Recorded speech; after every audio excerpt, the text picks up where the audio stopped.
নমস্কার বন্ধুরা, welcome to my channel only news. বন্ধুরা, সরকারি কর্মচারী, শিক্ষক, পেনশনারদের গুরুত্বপূর্ণ খবর এবং আপডেটগুলি পাওয়ার জন্য অবশ্যই চ্যানেলটিকে সাবস্ক্রাইব করবেন, সঙ্গে বেল আইকন বাজাবেন ও অল নোটিফিকেশন অন করবেন।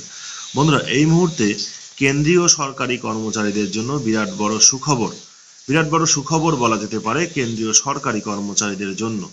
বিশেষ সূত্র মারফত খবর পাওয়া যাচ্ছে যে কেন্দ্র সরকার ক্ষমতায় আসার পরে তড়িঘড়ি অষ্টম বেতন কমিশনের কাজ শুরু করতে চলেছে।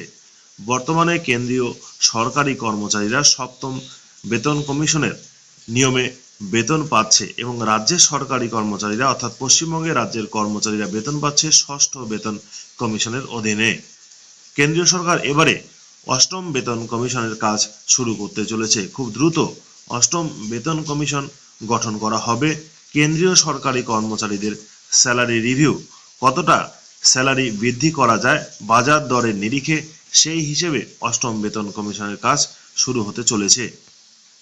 খুব দ্রুতই কেন্দ্রীয় সরকারি কর্মচারীরা বেতনের দিক থেকে আরও বেশি লাভবান হতে চলেছে।